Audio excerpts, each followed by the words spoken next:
मृत्यु देखता है औरों की रोज सवेरे शाम। हवन बनाता ऐसे जैसे, हवन बनाता ऐसे जैसे, हरदम यही मुकाम। ये माया तेरी बहुत कठिन है राम, ये माया तेरी बहुत कठिन है राम, बहुत कठिन है राम, बहुत कठिन है राम। ये माया तेरी बहुत कठिन है राम, ये माया तेरी बहुत कठिन है राम।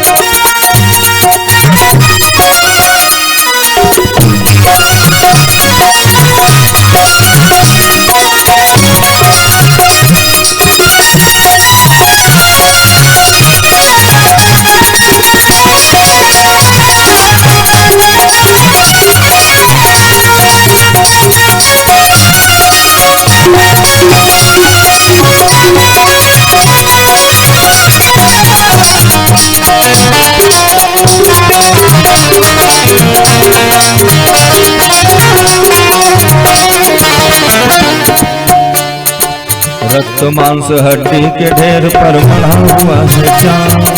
रक्त मांस हड्डी के ढेर पर बढ़ा हुआ है चाँद, रक्त मांस हड्डी के ढेर पर बढ़ा हुआ है चाँद। मांस हड्डी के ढेर पर बढ़ा हुआ है चाँद।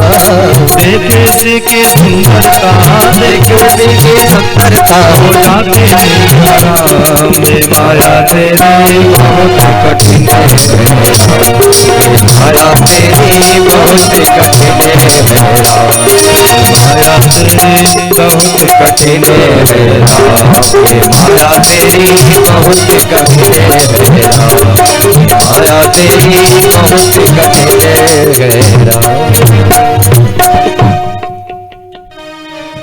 बोलो वृंदावन बिहारी लाल की। अरे भैया एक बार हाजिरी तो लगा दो। अब जागरण होता तो 20 बार वहां लगाओगे, और कोई प्रोग्राम होगा तो हाथ रस्सी में बांध के टांगे बैठे रहोगे। इन्हीं से सगरो दुश्मनी है आपकी। जबरदस्ती बुलाए गए हो कथा सुनने थोड़ी आए। बोले क्या है कि इतने हारन बंधवा दिए ठाकुर साहब के सो ही नहीं सकते घर में, और सो भी जाए तो नाती पेट में भोजन करने के बाद कूदता है, कहीं बमन ना हो जाए। तो एक काम करो, टेंट अच्छा लगा है, दीवार के किनारे कुर्सी पे बैठो, और नहीं भीड़ में बैठो, एक दूसरे के टेक लगा के सो। और जब पड़ोसी जगावे कि भैया सोने आए हो कि कथा सुनने, डांट करके बोलो चुप करो, हम तुम्हारे जैसे कथा थोड़ी सुनते हैं। आँख खोल के हम ध्यानस्थ कथा सुनते हैं। तो कुछ रोता है, कुछ सरौता है, कुछ सोता है, कुछ कमी निकाल रहे हैं, कुछ सोने आए हैं, और कुछ अपने प्रभु से प्रेम करते हैं, उनके अंतरंग लीलाओं को मनन करने आए हैं, सुनने आए हैं। सुखदेव जी ने स्वीकृति पाई, चले वहां से। जाए कहां? बोले तुम चले जाओ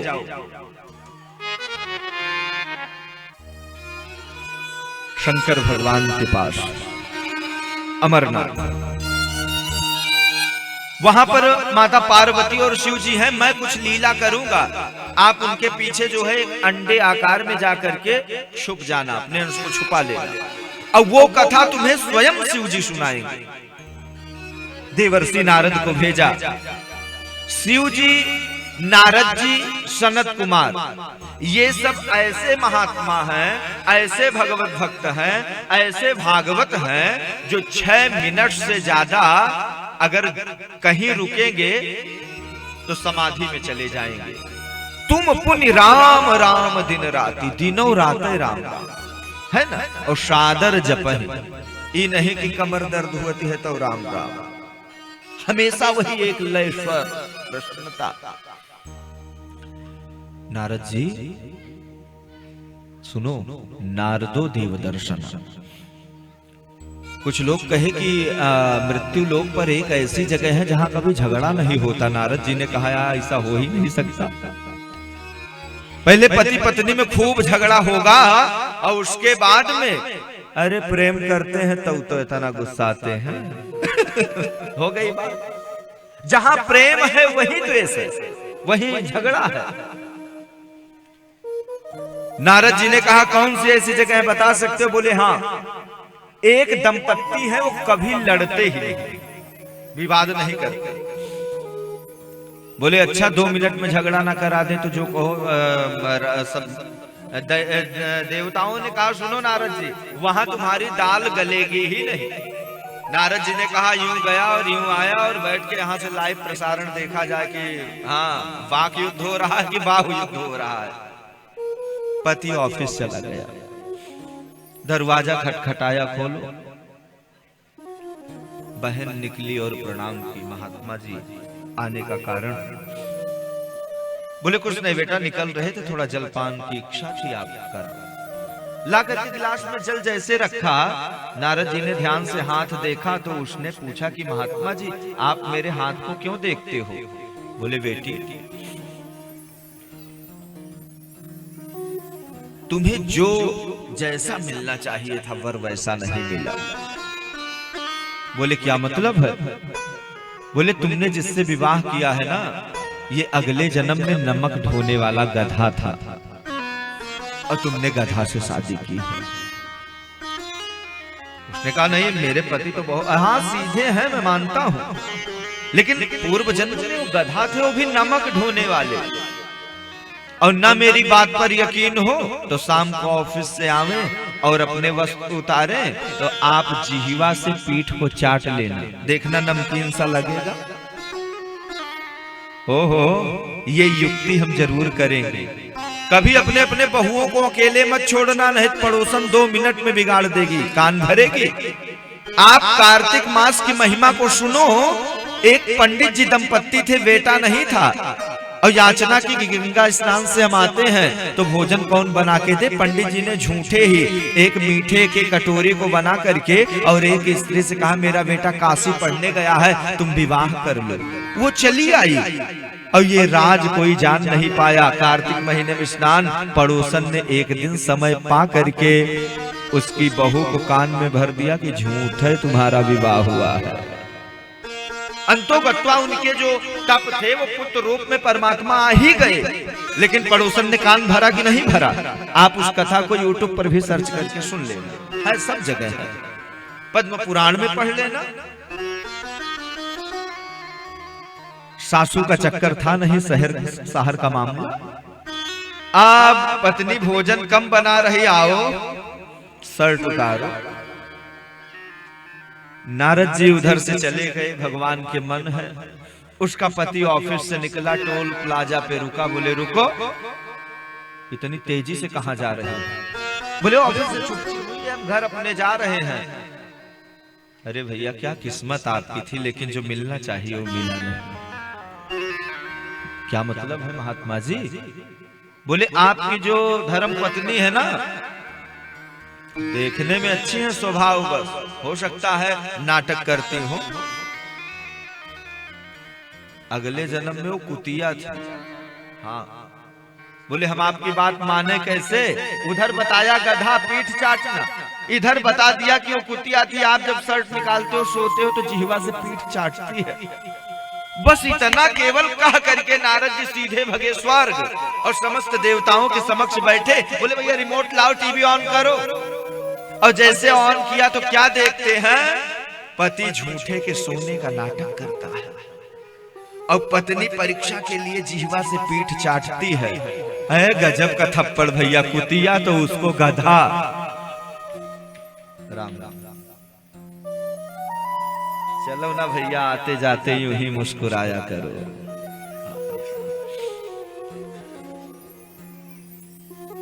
सब कोई यहाँ पर झगड़ता ही है। ऐसे शिव और पार्वती के प्रेम को देख करके अमर कथा, पहले सुनो इस कथा की एक मर्यादा थी, सब कोई अधिकारी नहीं था। आज कलयुग में जब यह स्थिति देखा कि नाम का ही महिमा है तो कहां तक छूट दे दिया गया।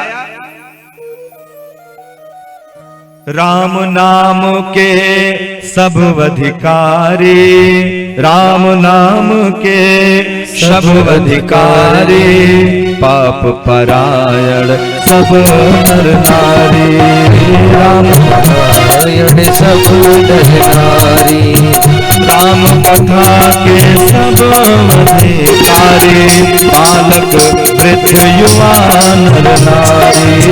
राम कथा के सब अधिकारी, बालक वृद्ध युवा नर नारी। सब इसके अधिकारी है, बालक वृद्ध युवा नर और नारी। जो यह पढ़े, पुरुष यह पढ़े, हनुमान चालीसा नहीं लिखा है, जो यह पढ़े, याद है तो बिना नहायो पढ़े, मन तो साफ कर ले। वे एक मनसा स्नान होता है, मनसा परिकल्प। नारद जी को भेजा कि जाकर के शिव जी के पास अमर कथा है और पार्वती उनमें कुछ ऐसा करो ताकि वो कथा कहें और सुनेंगे सुखदेव जी, पार्वती जी। सो ये सारी सेटिंग भगवान ने कर दी। नारद जी आए, शिव जी को प्रणाम करके और पूछा कि माता जी कहाँ हैं? बोले अंदर है। इतना बता के फिर समाधिस्थ अवस्था में हो गए। वहां जाकर के नारद जी माता पार्वती के समक्ष पहुंचे तो उनको मां कह रही, वो उनको प्रणाम कर रहे, परस्पर एक दूसरे का सद्भाव। नारद जी का मुख लटका है। पार्वती जी ने पूछा, देवर्षि नारद, आप हमेशा प्रसन्न मुद्रा में रहते हैं, क्या कारण है इतने आप दुखी हैं? नारद जी ने कहा कि मैं दुनिया में घूम करके आया, लोग कहते हैं बहुत प्यार लोग करते हैं, वहां सब धोखा है, कोई किसी से प्यार ही नहीं करता है। पार्वती जी ने कहा कोई करे ना करे, का मतलब हमारे तो करते हैं। हाँ, शिव जी हमसे बहुत प्रेम करते हैं। कहां तक कहे, हमारे पति देवता गोपनीयम जो गुरु मंत्र है, दीक्षा है, वह भी हमको बता दिए हैं। भगवान की किन लीलाओं का दर्शन उनको रात्रि में हुआ, वो भी बता दिए। नारद जी ने कहा, सुनो देवी, तुम्हें लग रहा होगा कि सब कुछ बताते हैं, ऊपरा से जितने गोरे हैं अंदर से उतने काले हैं। कर्पूर गौरम करुणावता, ऊपर से गोरे कपूर के भांति गौर हैं, अंदर से काले। सत्य है, भोले बाबा ऊपर से गोरे हैं, अंदर से काले हैं। काला तत्व क्या है? हृदय कृष्ण तत्वम, हृदय में कृष्ण तत्व विद्यमान है, तो काला नहीं रहेगा तो पीला रहेगा। पार्वती जी ने कहा, क्या ऐसा हो गया जो हमारे पति हमसे छुपाते हैं? बोले, क्या कभी आपको यह बताए हैं कि ये मुंडों की माला किसकी पहनते हैं? कोई फूल की माला पहनता हो, ज्यादा से ज्यादा मुंडन की माला पहनते हैं। ये माला किसकी है देवी? पूछना। ओ, पार्वती जी का कान नारद जी ने भर दिया। बोले, ठीक कहते हो, आज तक तो हमारे स्वामी ने ये बताया नहीं हो, हम भूल गए पूछने को। आज चलो। पार्वती जी ने केस ऐसे कर लिया और शिव जी जब आए समाधि से और पूछे, पार्वती जी हम आपसे बोलेंगे। अरे क्या हुआ? मुख मोड़ लेते। शिव जी ने कहा कि कुछ बात है? बोले, हाँ नारद जी। ओहो, जब नारद जी आए थे तो ऐसा होना ही था। जब नारद जी आ गए थे ये तो होना ही था। अब बताओ देवी, तुम दुखी क्यों? बोले, तुम ऊपर से गोरे गोरे मैंने पसंद किया, अंदर से काले मैं नहीं जान पाई। तो नारद जी ठहरे महात्मा और मेरे गुरु हैं, धन्य हैं, जो बता दिए गहराई की बात कि आपके पति के अंदर कालापन भी है। अरे देवी, हुआ क्या बताओ तो? पार्वती जी ने कहा कि आज तक तुमने सब कुछ मुझे बताया, लेकिन ये मुंडन की माला किसकी है कभी नहीं बताया। शिव जी ने कहा, देवी ये जितने भी मुंडों की माला हमने पहन रखी है, ये सारे मुंड तुम्हारे हैं। पार्वती जी और जो है क्रोधित हो गए। आपके मुंड कहां गए बाबा? बोले, हम मरते ही नहीं। तो बोले, क्या हम मरते हैं? बोले, हाँ। आप जब जब सती होती है,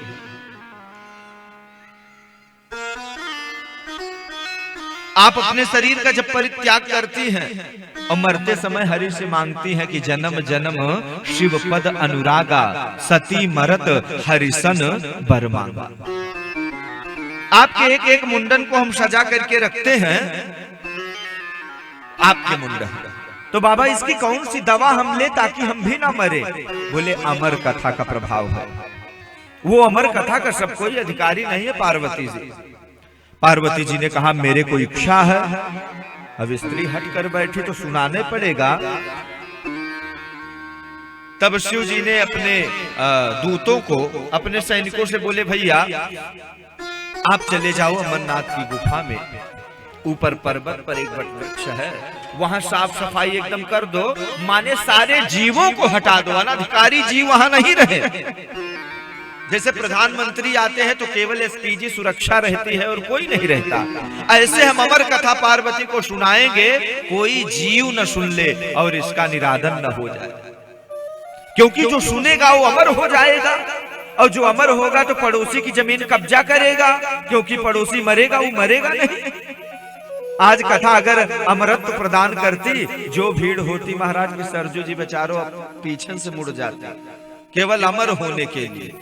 अभी यह कह दिया जाए कि आपकी 10 वर्ष अवस्था बढ़ेगी केवल 7 दिन की कथा सुनने मात्र से।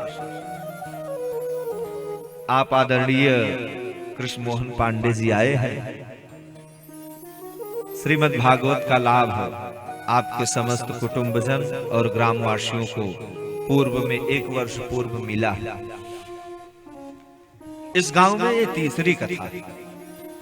तीसरी कथा का आज तीसरा दिवस, और तीसरे दिवस की आरती विश्रांति की बेला। तो थोड़ा ध्यान से सुनेंगे, और मन कनेक्शन इधर नेटवर्क जैसे हटा फोन कटेगा, और फिर लगाओगे तो इंगेज जाएगी, बेल नहीं जाएगी, जोड़ने में टाइम लगता है। सुखदेव जी आकर के पृष्ठभाग में विराजमान। ये कथा भागवत में नहीं लिखी है, कौशिकी संहिता की कथा है। लेकिन प्रश्न यह हुआ, भागवत सुखदेव जी कहां से ऐसा जाने, तब उसके लिए बताया गया। बंधुओं, सुखदेव जी टकटकी लगाकर सुन रहे इस कथा को। शिव जी ने कहा पार्वती जी हम कथा सुनाएंगे, तुम हुंकार भरते रहना, ओम ओम बीच में कहना, क्योंकि हम वो वाले वक्ता नहीं है कि कौन क्या चढ़ाया क्या नहीं चढ़ाया, आंख बंद करके कथा सुनाएंगे। कौन सुन रहा कौन नहीं, वो चक्कर ही नहीं है। अकेला वक्ता अकेला श्रोता, तो हम नेत्र बंद करके कहें और तुम सुनो। 3 दिवस तक तो पार्वती जी ने हुंकार माने हुंकारी भरती गई। जैसे हम आप सब छोटे थे तो दादी अपने पास सुलाती थी, तो दादी किस्सा सुनाती थी ना, बोले बेटा तू हुंकारी भरत रहा, हम तुम्हें कथा सुनाए, है ना। ऐसे शिव जी ने पार्वती जी से कहा आप हुंकार भरते रहो, कथा सुनाए।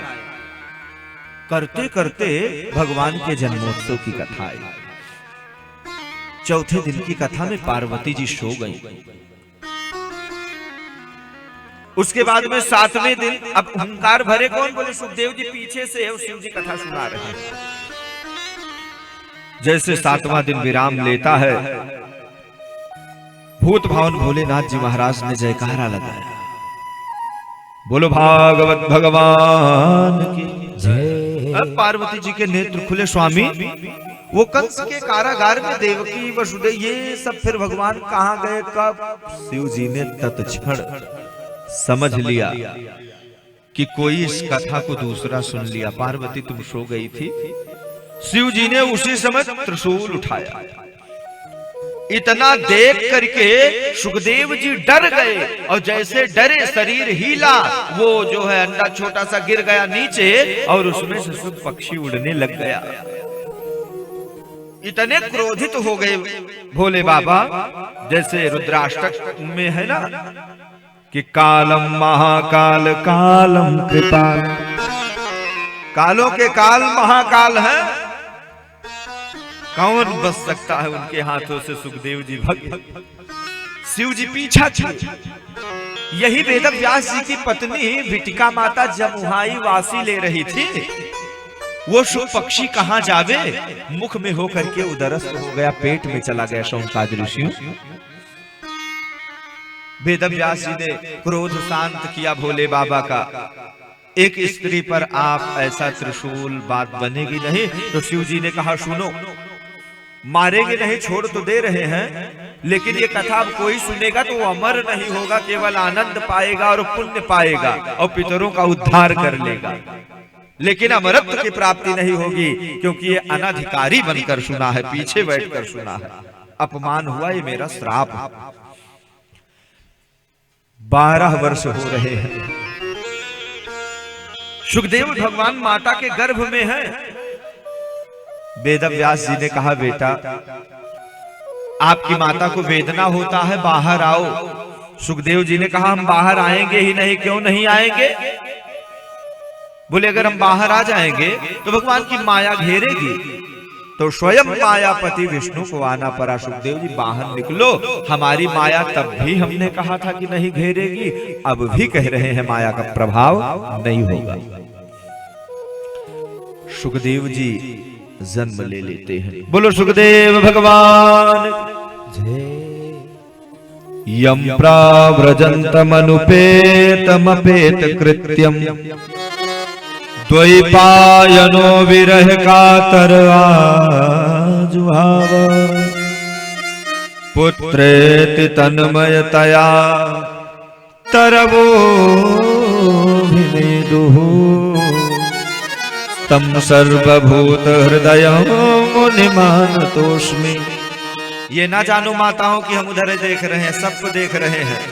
अब आपका ध्यान अब प्रसाद की ओर जा रहा है ज्यादा से ज्यादा, कि हमारे डल्लू वाला चना मृत वही मन काहे डाल रहे। अरे राम राम। श्रवण से भेदेना फल भेदोत्र संस्थिता।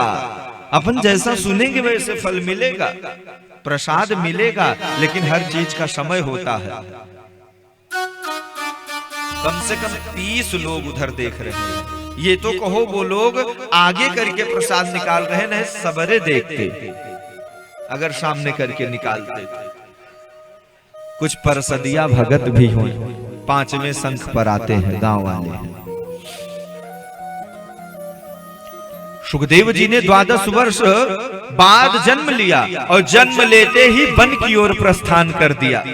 माता को माँ और पिता को पिता कुछ ना बोल करके कहां तक कहें, नार छेदन भी नहीं हुआ था। उसको हाथ में से लपेट करके वो तो कौपीन एक धारण करा दिया। दिशाओं ने उन्मत्त होकर के, बावरे होकर के चल रहे हैं उसी परमात्मा की खोज में, राधा राधा नाम जपते हुए। विरह से कातर होकर वेदव्यास जी ने उच्च स्वर में पुकारा, पुत्रेति तन्मयतया। पुत्र के प्रेम के उस उद्वेग में बेटा रुको, हे पुत्र रुको। बेटा कान से सुन ही नहीं रहा है, वो अलग मस्त है। वृक्षों ने कहा वेदव्यास जी वो सर्वभूत हृदय है, आप उसे पुत्र कहते हो, कितनी बार तुम उसके पुत्र बनकर आए हो, ये क्रम सृष्टि का चला है। आप जाओ, लौट जाओ, वो समाज के कल्याण के लिए सुखदेव जी का आगमन हुआ है। मनई कहे तो लोग यहां मानते नहीं, पेड़ ओढ़ के कहे कौन मानेगा? क्यों तिवारी जी पीछे पीछे पड़े। वेदव्यास जी और आगे गए, वृक्षों तुम झूठ बोलते हो, अभी हम अपने बेटे को वापस ले आएंगे। थोड़ा आगे क्या गए, सरोवर में देखा कुछ स्त्रियां स्नान कर रही हैं बिना वस्त्र के। स्त्रियों ने वेदव्यास को देख करके दौड़ करके अपने परिधान को पहना, वस्त्रों को धारण किया, कान पकड़ करके खड़ी हो गई, बाबा मेरी धृष्टता के लिए क्षमा करें आप, हमने आपको देखा नहीं। वेदव्यास जी ने कहा सुनो, मेरी अवस्था कितनी है जानती हो? तुम मेरी नातनी के समान हो, तुम लोग मेरे सामने छोटे छोटे अभी भी हो। अभी मेरा बालक 16 वर्ष का केवल कौपीन धारण करके गया, जिससे शर्म करना चाहिए उससे तुमने शर्म नहीं किया, और जिससे नहीं करना चाहिए उससे तुम शर्म कर बैठी। उन व्रजस्त्रियों ने गजब का प्रतिक्रिया माने उत्तर दिया, वेदव्यास जी आप में और आपके बेटे में जमीन आसमान का फर्क है। वो फर्क क्या है जानते हो? बोले तदविक्ष। कौन बोल रहा है? वो स्त्रियां बोल रही हैं जो स्नान कर रही थी। और समझा किसे रहे हैं? कृष्ण द्वैपायन वेदव्यास जी को कि तदविक्ष पृक्षति मुनौ जगदुस्तवास्ते स्त्री पुंविदानत सुतस्य विविक्त दृष्टे। आपकी दृष्टि में स्त्री पुरुष के संबंध भेद ये सब है, क्या जानते हो? आपके बेटे के स्त्री में स्त्री पुंविदानत सुतस्य विविक्त दृष्टे, वो केवल सीय राममय जानता है, स्त्री पुरुष नहीं जानता है। परम विरागी है, वैराग्य के चक्र चूड़ामणि है। वेदव्यास लौट आए। शौनकादि ऋषियों ने राजा परीक्षित के विषय में पूछा है। राजा परीक्षित के विषय देखो, सुखदेव जी समाधिस्थ अवस्था में एक पीपल के वृक्ष के नीचे बैठ गए और समाधि लगाकर ऐसे बैठे, निराकार ब्रह्म की सत्ता था। लेकिन श्रोता आवे तब तो वक्ता कुछ बोले। एक जगह से वहां सुखदेव जी कथा सुनते हैं और यहाँ भागवत को जो है परीक्षण का विषय बना करके देवर्षि नारद ने कुछ शिष्यों को वेदव्यास को प्रेरित करके भेजा। 2 मंत्र भेजा सुखदेव जी को जगाने के लिए। जैसे होता नहीं कि हमने कोई चीजें बना दी, गाड़ी तो कितने की स्पीड में चलेगी, पहले सब चेक। ऐसे भागवत लिख दी गई है तो करंट है कि नहीं है इसमें? डीप में तो नहीं है बैटरी। 2 श्लोक लिखा। वेदव्यास के शिष्य जाकर के चबूतरे के बाहर ऐसे ऐसे घूम घूम के गा रहे हैं और सुखदेव जी समाधि में बैठे। पहला श्लोक शिष्य जाकर के गाते हैं, भगवान के स्वरूप का बखान करते हैं। बरहा पीडम नटवर बपुः कर्णयोः कर्णिकारम् बिभ्रदवाशः कनक कपिशं वैजयन्तीं च मालां रन्ध्रान् वेणुरयधर्षुधयः पूरयन् गोपीवृन्दैः वृन्दारण्यं स्वपदरमणम् प्राविशद गीत कीर्ति। भगवान मोर मुकुट धारण करते हैं। कर्णयोः कर्णिकारम, कन्नैल का पुष्प जानते हो, एक ही है और जिधर से देखो दोनों में प्रतीत होता है कि पहने हैं। दिव्य शोभा छटा प्रभु के स्वरूप के विषय में बताया। सुखदेव जी के नेत्र खुले। ये श्लोक आपको कहां से मिला? बोले मेरे गुरु जी ने दिया, हम लोग गाते रहते हैं। इतना कह करके सुखदेव जी समाधि में हो गए। सुनकर शिष्य आकर के वेदव्यास जी से कहते हैं, गुरु जी एक मंत्र हमने ये जो बोला है स्वरूप का, इससे सुखदेव जी की समाधि टूट गई, लेकिन फिर समाधि में चले गए। नारद जी ने कहा काम हो गया है, करंट चार्ज है बैटरी। अभी तक स्वरूप के विषय में सुखदेव जी को बताया है ना, स्वभाव के विषय में बता दो। इतना सुंदर होते हुए उसका स्वभाव कैसा है? सब शिष्य जाकर के और स्वभाव का बखान करते हैं कि यहो वकीयं स्तनकालकूटं जिघांसयापाययस्दप्य साध्वी लेभे गतिं धातृच्युतां ततोऽन्यं कम्बा दयालु शरणं व्रजेमः। जो पूतना स्तन में कालकूट विष लगाकर आई कृष्ण को मारने के लिए, सोई उस पूतना को जो गति यशोदा को बाद में, वो गति पूतना को कृष्ण ने पहले दे दिया। कम्बा दयालु शरणं व्रजेमा, कौन ऐसा है जो उसकी दयालु की शरण में नहीं जाएगा? राधे राधे बोल श्याम आएंगे आएंगे श्याम आएंगे। राधे राधे बोल श्याम आएंगे आएंगे श्याम आएंगे। राधे राधे बोल श्याम आएंगे आएंगे श्याम आएंगे। राधे राधे बोल श्याम आएंगे आएंगे श्याम आएंगे। वृंदावन कहाँ दूर है, वृंदावन कहाँ दूर है, बरसाना कहाँ दूर है, बरसाना कहाँ दूर है। सब इसकी नजर का कुशूर है। राधे राधे बोल श्याम आएंगे आएंगे श्याम आएंगे। राधे राधे बोल श्याम आएंगे आएंगे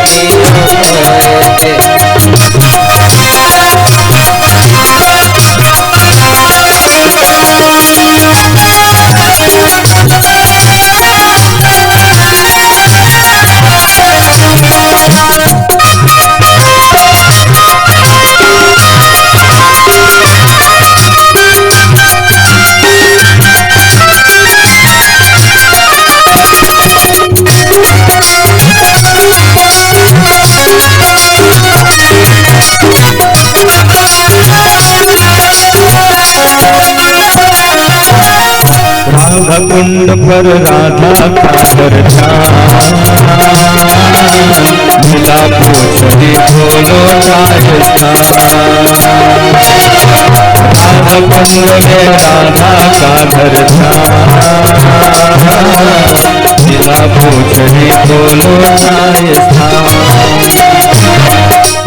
राधे राधे बोल के राधे राधे बोल के तन मन से यहाँ बोल के तन मन से यहाँ बोल के सुनकर श्याम निभाएंगे। राधे राधे बोल श्याम आएंगे आएंगे श्याम आएंगे। राधे राधे बोल श्याम आएंगे आएंगे श्याम आएंगे।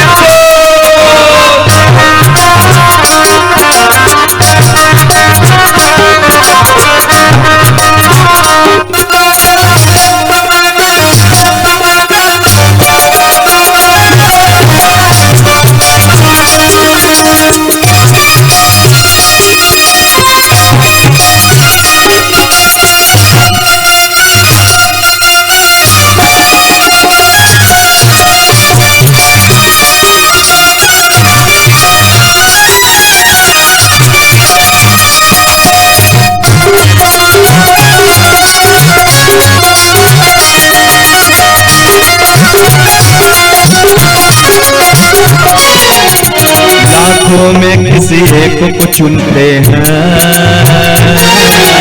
अंदर की वो बात को सुनते हैं। लाखों में किसी एक को चुनते हैं, बातों को सुनते हैं। लाखों में किसी एक को चुनते हैं, अंदर की सब बात सुनते हैं। लाखों में किसी एक को चुनते हैं, अंदर की वो बात को सुनते हैं। राधे राधे बोल के देंगे परिक्रमा डोल के। राधे राधे बोल श्याम आएंगे आएंगे श्याम आएंगे। हरि बोल। राधे राधे बोल श्याम आएंगे आएंगे श्याम आएंगे। वृंदावन कहाँ दूर है, दूर है, बरसाना कहाँ दूर है, दूर है, इसकी नजर का राधे राधे बोल श्याम आएंगे श्याम राधे राधे बोल श्याम आएंगे आएंगे श्याम आएंगे। बोल श्याम आएंगे आएंगे श्याम राधे बोल श्याम आएंगे आएंगे श्याम आएंगे। बरसाना कहाँ दूर है,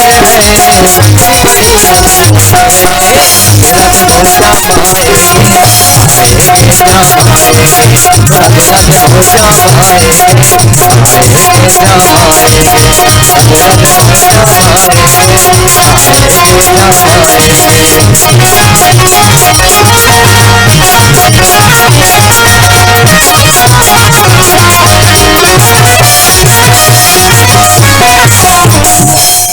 सुखदेव जी ने भगवान के स्वभाव को सुनकर खींचे चले आए और वेदव्यास जी को प्रणाम किया। जनक जी ने परीक्षा लिया काम और क्रोध का, दोनों में विजय श्री प्राप्त हुई है सुखदेव भगवान को। और सुखदेव भगवान जो है भागवत को लेकर के पढ़ करके यत्र तत्र विचरण करने लगे। श्रोता के विषय में पूछा तो जिस समय महाभारत का युद्ध समाप्त हो गया था, यदा मृधे, चलो थोड़ा महाभारत में चले क्योंकि श्रोता का जन्म वहीं होगा, क्योंकि मुन्नकपुरम हुआ किसी फैजाबाद में हुआ है, तो जिसका जहां वहीं से फिर वो स्थानीय सूर्योदय देखा जाता है। यदा मृधे कौरव सृंजयाना वीरे स्वथो वीर गतिम गतेषु, बड़े बड़े वीर गति को प्राप्त हो गए, चले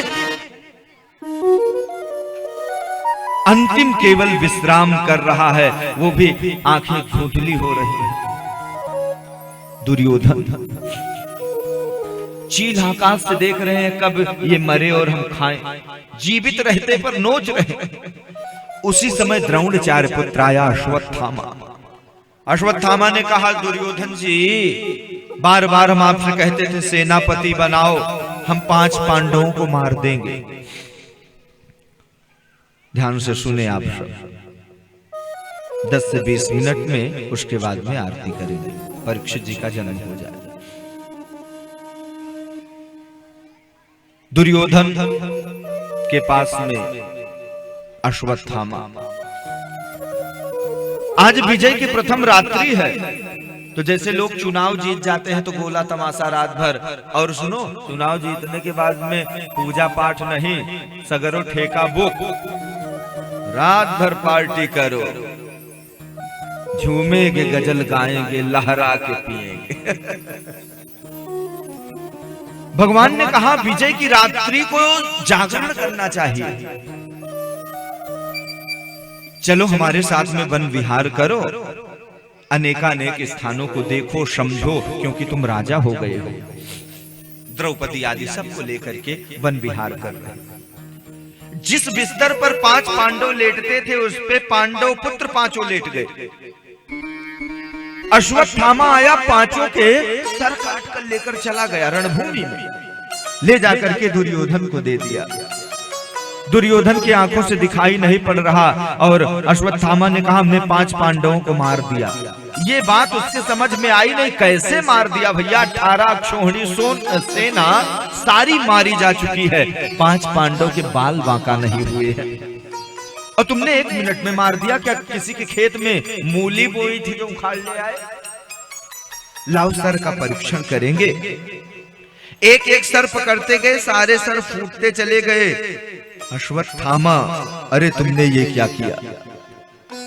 आखिर कौरव पांडव अलग अलग थोड़ी थे, ये 5 पांडव पुत्र हैं, 5 पांडव नहीं है। तर्पण अब कौन करेगा? और दुर्योधन को श्राप था, जिस समय तुम्हारे जीवन में सुख दुख एक साथ में बराबर डिग्री में आ जाएंगे, उसी समय तुम खत्म हो जाओगे।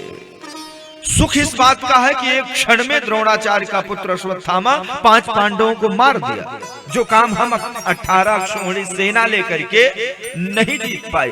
और बड़ी बड़ी तिमिंगिल मछलियां कृपाचार्य, द्रोणाचार्य, भीष्म पितामह, कर्ण आदि हम कुछ न कर पाए। अश्वत्थामा गेले मार के चला है, वाह वाह, सर फूट गया, सारे चले गए, दुख आ गया। सुख दुख जैसे टकराए ना, खत्म।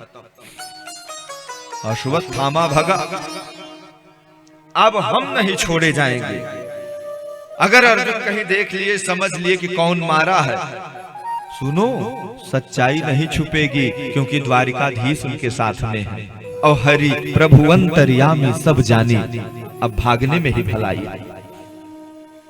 भगवान सबको लेकर के आते हैं, और जैसे कक्ष में माता द्रौपदी जाती है, आप कल्पना करो आपके 5 पुत्र हो और आपके आंखों के सामने सर ना हो, केवल धड़ पड़ा हो, और पूरा बिस्तर जो है वो रक्त रंजित हो गया हो। पहले तो 2-4 बार वो गिर पड़ी जमीन पर, करुण क्रंदन कर रही है। उच्च रुदन को सुन करके 5 पति आए, द्वारिकाधीश सब आए और देख करके आंखें खुली की खुली। अर्जुन ने तत्क्षण गांडीव धनुष उठाया, देवी तुम्हारे 5 पुत्रों को जिसने भी मारा है वो पाताल तक क्यों न छुप जाए, हम उसे छोड़ेंगे नहीं। द्वारिकाधीश रथ निकालो। माता शिशूनां निधनं सुतानां। क्या बीती होगी, वो केवल मां ही समझ सकती है जबकि 2-4 लड़का हुई है।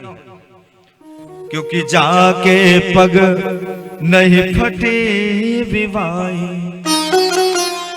ते कहा जान ही पीर परा।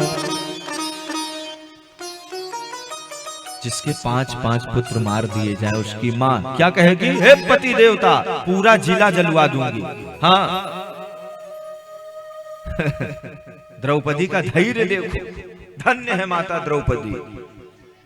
आज अश्वत्थामा का पीछा करके अर्जुन ने उसको पकड़ना क्या चाहा, अश्वत्थामा बोला मरता क्या न करता, ब्रह्मास्त्र चला दिया। ब्रह्मास्त्र की महिमा को स्वयं हनुमान जी देखो, उसमें सुंदर कांड में जो न ब्रह्म सर मानो महिमा मिटे अपार। अर्जुन ने गांडीव धनुष रख दिया और बाण रख दिया। हे द्वारिकाधीश केशव क्या करें इस विषम परिस्थिति में। भगवान ने कहा, अर्जुन हमने तुम्हें गीता का उपदेश किया है, किसी को सांप काटे और तुम देख लो, हॉस्पिटल लेके जाओ, डॉक्टर से बता दो ऐसा सांप था काटा है, तो वो जहर का इंजेक्शन उसको दे करके जहर को जहर से शांत कर देता। लोहा कटना है तो लोहे से कटेगा, अंतर इतना होगा, एक लोहा ठंडा होगा एक गर्म होगा, काटने वाला ठंडा होगा और कटने वाला गर्म होगा। इससे यह प्रतीत होता है कि क्रोध में किसी के पास मत जाना, नहीं तो गर्म लोहे की भांति अगर ठंडा लोहा है तो तुम्हें काट ही देगा। कोई काम करना सूक्ष्मता से विचार करके करना। अश्वत्थामा ने अफरा तफरी में ब्रह्मास्त्र चलाया तो भगवान ने कहा कि तुम ब्रह्मास्त्र चला करके प्रार्थना कर दो, शांत हो जाएगा। गांडी उठा करके ब्रह्मास्त्र चला करके प्रणाम किया, शांत हो गया। अश्वत्थामा को पकड़ लिया, तुझे यहां नहीं मारेंगे वहां मारेंगे जहां 0 ग्राउंड पर घटना स्थल पर। द्रौपदी जिस प्रकार से कहेगी उस प्रकार से तुम्हें सजा देंगे। फांसी की सजा कहेगी तो टांग देंगे, भूखे शेर का भोजन कहेगी पिंजड़े में जो शेर है हमारे उनको डाल देंगे चारे के रूप में तुम्हें। अगर कहेगी जिंदा जला कर मार दो वो भी कर देंगे, जिंदा जमीन में गाड़ दो तो जैसे भी बलवा के गड्ढा करवा के डलवा देंगे। जैसी वो कहेगी, पुत्र उसके थे लालन पालन किए थे, हम वैसे सजा तुम्हें देंगे। अब द्रौपदी का धैर्य देखो। अवश्यमेव भुक्तव्यम कृतम कर्म शुभाशुभम, कुछ यहां का भी तो संविधान है। द्रौपदी के समक्ष जा करके जैसे अश्वत्थामा को खड़ा किया और अर्जुन ने तेजी से बाह दबाया उसका, तैसे द्रौपदी मैया कहती है, स्वामी मुच्यता मुच्यता में स ब्राह्मणो नितरांगुरु, इसे छोड़ दो छोड़ दो, ये गुरु पुत्र है, दूसरे ब्राह्मण है और आत्मा वही जायते पुत्र, ये तुम्हारे गुरु के रूप में आत्मा ही आकर के अश्वत्थामा उत्पन्न हुआ है। सब धर्म संकट में पड़ गए, क्या किया जाए इसमें। भीम जी कहते हैं कि अगर आप छोड़ोगे तो हम गदा से बहुत ही मार देंगे। हाँ? बड़े भैया युधिष्ठिर जी से पूछा गया तो धर्मराज युधिष्ठिर हैं, बोले शास्त्र जो आदेश करता हो वो कर डालो। सब अपना अपना घात लगाए बैठे कि अश्वत्थामा को छोड़ो तो हम लोग ले। अंतो गत्वा जा करके द्वारिकाधीश से अर्जुन ने प्रार्थना की, क्या करे प्रभु इसमें। द्वारिकाधीश ने बहुत सुंदर उत्तर दिया, कि अर्जुन ब्रह्म बंधुर न हंतव्य आतताई बधारहण ममे ये भयमाम नाथम परिपायनुशासनम। शास्त्र में हमने दोनों बातों को बताया है, कहा है। ब्रह्म बंधुर न हंतव्यो, ब्राह्मण कैसा भी हो वध योग्य नहीं है। अवातताई कोई भी हो उसे छोड़ने योग्य नहीं है। अश्वत्थामा ब्राह्मण है, छोड़ दो, लेकिन अश्वत्थामा आतताई है, सोते हुए बच्चों को मारा है, इसे मार दो। अरे गुरुजी, एक म्यान में दो तलवार, अब कैसे? और संकट। अश्वत्थामा ब्राह्मण छोड़ो, अश्वत्थामा आतताई मारो। छोड़े कि मारे, छोड़े कि मारे। किम कर्मेति कवयो व्यत्र मोहिता, किम कर्तव्य विमूढ़ हो जाते हैं कौन्तेय। अर्जुन नेत्र बंद करके गीता के उपदेशों को मनन किया, चिंतन किया। हो सबसे ज्यादा तो सम्मान है। किसी सम्मानित व्यक्ति का अपमान सभा में हो जाए मृत्यु तुल्य होता है। और जब बेशर्मय हुए, कुछ लोग भरी सभा में 2 जूते मारे जाते हैं, देखा होगा वीडियो में।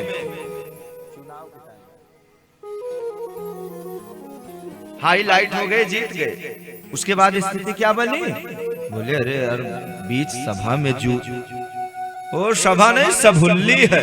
हम करोड़ों के बीच में 20 जूता मारे जाते हैं, हमें कोनो फर्क है? बेशरम है। इसका सम्मान छीनो पहले। भले गुरु का पुत्र है, केस भद्र कर दिया, बाल उतरवा दिया। एक तेज भाई द्रोणाचार्य पुत्र है अश्वत्थामा, जो दिव्य तेज स्मरण की मणि थी, जो स्मरण, जो मेमोरी थी, चिप थी, खींच लिया, धक्के मारकर भगा दिया। जाओ। अश्वत्थामा ने कहा वाह,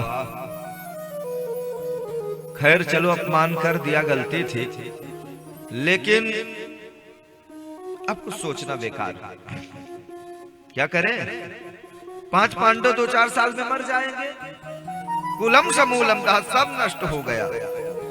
इतना सोचते हुए जा ही रहा था कि उसको स्मरण हुआ महाभारत के युद्ध में अभिमन्यु मारा गया था।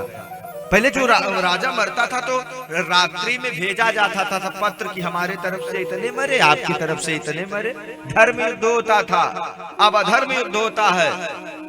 सोवत में मुड़ काटा था, पहले ललकार के होता था, और दिन में युद्ध होता था, और पक्ष विपक्ष दोनों रात्रि में साथ एक शिविर में रहा करते हैं, साथ में भोजन पंगत होती है।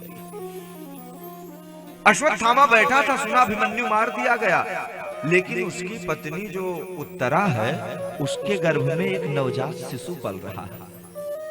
ये बात जब समझ में आई, अश्वत्थामा अपना आयोजन कर रहा है मारने का। यहाँ की स्थिति देखो, द्वारिकाधीश आज सबको आश्वासन दिए, धर्मराज युधिष्ठिर अश्रु प्रपात कर रहे हैं। जाकर के पूछा, दादा रो क्यों रहे हो? बोले, कृष्ण, कौरव कहीं दूर के नहीं थे, हमने अपने को मार करके उन्हीं के रक्त से सनी हुई पृथ्वी के राजा ना ना ना हम नहीं बनेंगे। उधर अर्जुन युद्ध करने को तैयार नहीं, तो चेला बनाकर करवाया, और ये बड़े हैं, हमारी बात नहीं मानेंगे, तो चलो भीष्म पितामह भी प्रतीक्षा में हैं, हम दर्शन भी दे देंगे और इनको उपदेश भी हो जाएगा। युधिष्ठिर जी को लेकर के भीष्म पितामह के पास गए। 56 दिन हो रहे हैं, युद्ध को संपन्न हुए। नैष्ठिक ब्रह्मचारी भीष्म पितामह को इच्छा मृत्यु का वरदान है, जब चाहे तब मरे, जब चाहे जिंदा। हाँ, ऐसे बाणों की सैया पर एक एक रक्त का कतरा, सब रक्त है ही नहीं। टकटकी लगाकर केवल उसी महाभारत के युद्ध का एक दृश्य देख रहे हैं। प्रभु, आपने जब प्रतिज्ञा ली, मैंने भी प्रतिज्ञा ली, आज हरि जो न शस्त्र गाऊं, लाजू ना लाजू गंगा जननी को शांतनु सुतना का। क्या गजब का मैं बूढ़ा हाथी के समान बाण चला रहा था, जैसे बूढ़े हाथी पर कोई नवनवाए शेर बबर शेर ऐसे झपट्टा मारे, ऐसे भगवान पड़े हुए रथ के टूटे चक्के को श्वान निगम अपहाय मत प्रतिज्ञा मृत मत कर्तुम बप्लुतो रथस्था, रथ के चक्के को लेकर के हमारे ऊपर गर्जना करते शेर की भांति शिकार करना चाहते हैं। वाह हरि, मेरे प्रण की रक्षा के लिए आपने अपना प्रण तोड़ दिया। मिल जाओ श्याम तरस रही अखियां, बुला रहे हैं प्रभु को और इधर युधिष्ठिर को समझाना। युधिष्ठिर जी को लेकर के सब लोग गए वहां पर।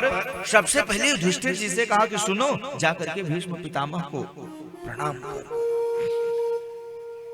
जाकर के युधिष्ठिर ने प्रणाम किया। भीष्म पितामह ने निहारा, देखा। अर्जुन ने प्रणाम किया, उन्हें भी आशीर्वाद दिया, देखा। अर्जुन, तुम्हारा सारथी कहां गया? छुपे हैं पीछे।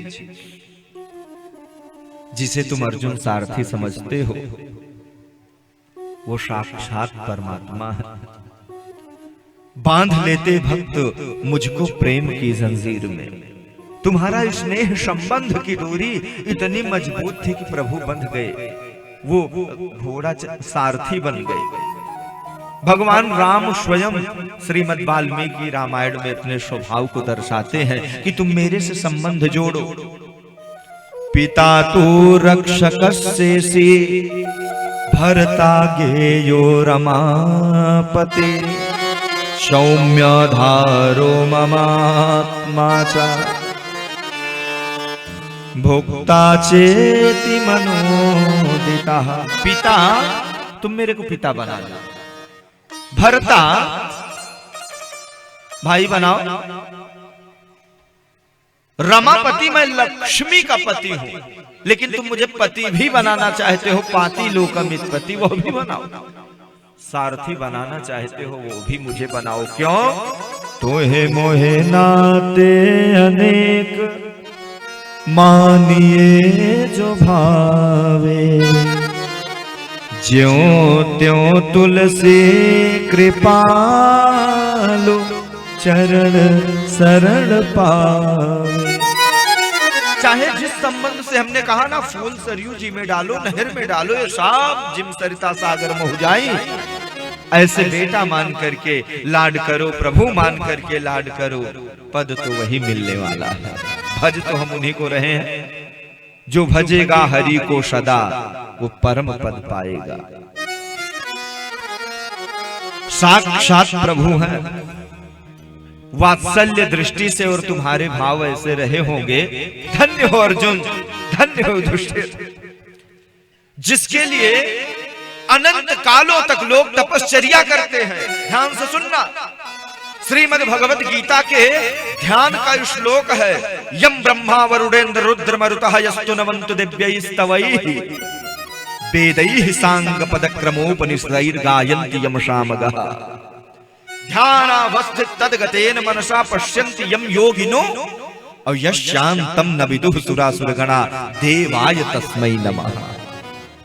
सामवेद के द्वारा जिस परमात्मा को रिझाने के लिए गायन ब्रह्मादिक देवता सतत यज्ञ परिश्रम किया करते हैं कि प्रभु एक बार कृपा की दृष्टि फेर। सुर असुर स्तुति गाते हैं, पार नहीं पाते, लेकिन तुम्हारे यहां सारथी बनकर आया। आज एकादशी, सूर्य उत्तरायण।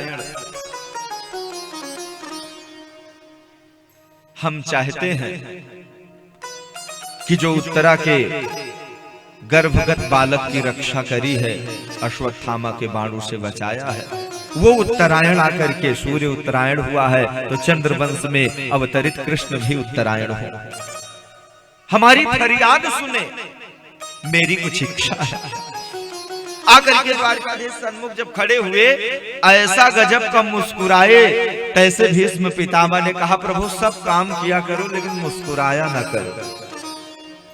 महाभारत के युद्ध में तो करोड़ों केवल तुम्हारी मुस्कान को देख करके परस्पर एक दूसरे को बाण मार लिए थे। यदि नंद लला तुम होते लली तो गरे कट जाते करोड़न के। ये तो कहो लला हो कहीं लली होते तो फिर हाँ सुंदरता पर अभी समुद्र मंथन में केवल मोहिनी रूप को देख करके सब पगलाए थे, और तुम पुरुष रूप में हो तो लोग तुम्हारे पीछे दौड़ रहे हैं। अगर लली होते तो क्या होता महाराज। सूरदास जी भगवान के मुस्कान के विषय में कहते हैं कि लखी जिन लाल की मुस्कान तिनहि बिसरहि वेद विधि सब जोग संजम ध्यान नेम व्रत आचार पूजा पाठ गीता ज्ञान रसिक भगवत दृगदयस एच के मुख म्यान लखी जिन लाल की मुस्कान। वेद निष्णात ब्राह्मण एक ज्ञानी भी अपने वेद को विस्मरित हो जाता, आप केवल मुस्कुरा मात्र दें। जहां काम चलता न था तीरों और कमानों से, विजय नटवर की होती थी मुरलियों की तानों से। जो मुस्कान से काम नहीं बनता था वो मुरली बजाने से बजना। भगवान ने प्रणाम किया, ये बताया कि देखो सब लोग अपने से बड़ों का आदर करो, ये नीति कहती है, चाणक्य की नीति। अभिवादनशीलस्य नित्यं वृद्धोपसेविना चत्वारि तस्य वर्धन्ते आयुर्विद्या यशो बलम्। बड़ों को प्रणाम करने से जीवन में निःशुल्क 4 चीजें मिलती हैं। आप अपने सास ससुर की सेवा, आप अपने पिता की, बड़ों का आदर करना। अब बड़ों का सम्मान ही नहीं है यहाँ। बाबा कहते बेटा वो बाइक थोड़ा धीरे चलाओ, तो बाबा को दिखा करके बाबा कहते भैया पैरवा तब टूट गया था, हम तेज से साइकिल चलाए थे। तो बाबा को जलाने के लिए उनका नाती मुठिया वहीं चौथा गियर लगा के उठा देता है गाड़ी, है ना। अनुभव बाबा बताएंगे, बच्चा मानेगा नहीं। सत्तिक चौरा पे जाकर के उल्ट गया, पलट गया। बुजुर्गों की मानो, उनका अनुभव जितना बता देगा कोई पोथी नहीं बता पाएगी। एक ट्रेन में कुछ बच्चे विद्यार्थी एक बोगी में बैठे, उसमें कोई था नहीं। एक बूढ़ा व्यक्ति साइड खिड़की के सीट पे ऐसे बैठा था। बच्चों ने कहा यार कुछ खेला किया जाए। क्या किया जाए? बोले हम लोग अपनी एक पार्टी है, चैन पुलिंग करते, चैन खींचो। एक ने कहा 500 जुर्माना है। बोले हम यार 10 लोग हैं, 100 रुपए इकट्ठा करो, पहले व्यवस्था किए रहो, जब फंस जाए तो दे दिया जाए, ना फंसे तो फिर वापस बांट लिया जाए। पहले इसी बुढ़वा को फंसाओ। 1000 जेब में एक रख लिया, चैन खींच दिया। और बाबा कह रहे भैया हमें ना परेशान करो, इससे गरीब गुरिया आदमी। कुछ लोग ऐसे होते हैं पर पीड़न रत, जो दूसरा तड़पता है तो कहते हैं अभी और तड़पो, हंसते हैं ठहाका लगाकर। जैसे बच्चे को देखो डंडा लेकर के निकलता है, मेढक को मारता है और मेढक उलटता भागता है तो दौड़ा करके फिर एक डंडा मार, उसे मजा आ रहा है, दूसरे को दुख देकर उसे सुख मिल रहा है। बाबा बेचारे कितना कहे, बच्चे माने नहीं, ट्रेन खींचे और मुख्य अधिकारी चेक कर रहा था। वहां पे इंजन के पास में सब होता है सिस्टम की, किस बोगी में किस खिड़की के पास खींचा गया। सीधे अधिकारी पूरा बैच पहुंच गया। बच्चे सब एक तरफ, बूढ़े बाबा एक तरफ। किसने चैन खींचा? 10 बच्चे ने बता दिया बाबा ने खींचा। भाई बाबा के पास पहुंचे, बाबा आपने चैन खींचा? बाबा बोले कि पहले तो कहा कि हमने नहीं खींचा, लेकिन जहां 10 की गवाही हो मान्य होगा कि एक की होगा, 10 की ना। तो बाबा ने कहा वैसे फंसना है। अकड़ करके बोले हाँ हमने खींचा। क्यों खींचा? आपातकालीन, आपत्ति के समय खींच सकते हो। अरे बाबा ट्रेनिया में क्या आपत्ति पड़ी थी आप? बोले सरकार किसी तरह धान वान अधिया पर लगाए थे, धान बेच करके बेटी के बेटे का मुंडन है, 1000 किसी तरह से व्यवस्था करके रखे थे। ये 10 बच्चे ना जाने कहां से आए और सारे पैसे मेरे छीन लिए। कौन बचाता मेरे को, मैंने चैन खींचा। सच्चाई का जमाना, भले का जमाना भैया। अधिकारी ने कहा कौन छीना? बाबा को पता ही था कौन पैसा रखा है। अधिकारी जेब से निकाल करके बाबा को दिया, 1000 अपनी तरफ से दिया, प्रणाम किया और 10 बच्चों के हाथों में हथकड़ी लगा करके अगले स्टेशन पर उतारा। तब बाबा तनिया करके खिड़की की तरफ बैठे और सब लड़कियों जब जाए तो बाबा देखे और बाबा दाढ़ी से हिलावे, ये दढ़िया इज्जत भरोपा की है। तो अनुभव की बात हम बता, अभिवादनशील बुजुर्गों का सम्मान करना चाहिए। बहुत सुंदर स्तुति 11 श्लोकों में की है, तो बहुत हम श्लोक तो नहीं गाएंगे, समयाभाव भी है, क्योंकि थोड़ा विलंब से प्रारंभ होती है कथा। फिर बैठ के सिस्टम बनाने में, आपको आने में, श्रोता नहीं तो कथा कैसी। 11 श्लोकों में पहले श्लोक में निवेदन किया। उससे पूर्व द्वारिकाधीश ने कहा ये सब राजा बनने को तैयार नहीं, उपदेश करो, आपकी बात मानेंगे, आप बुजुर्ग हैं। भीष्म पितामह ने सुंदर उपदेश दिया है पांडवों को। ज्ञान धर्मान राज धर्मान यज्ञ धर्मान विभागशः स्त्री धर्मान भगवत धर्मान समासव्यासयोगतः। किसी धर्म के विषय में बृहद, किसी में संक्षिप्त, कतहु निमज्जन, कतहु प्रणामा, कतहु विलोकत मन अभिराम। संतुष्ट किया, समझाया। और सुनो पांडव, तुम्हारा परम सौभाग्य है, जिस परमात्मा को पाने के लिए अनेकानेक युक्तियां संत महात्मा हड्डी तक को तपा देते हैं, नहीं पाते हैं। ना जाने कौन स्वभाव और सौभाग्य तुम्हारा था जो हरि आपके यहाँ आए।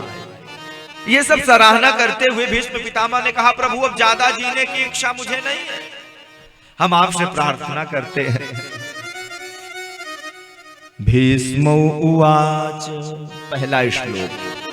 इतिमते रूपकल्पिता वितृष्णा भगवते सात्वत पुंगवे विभूमि स्वासुखमुपगते क्वचिद् विहर्तुं प्रकृतिगमन किल यस्य गोपवध्वा।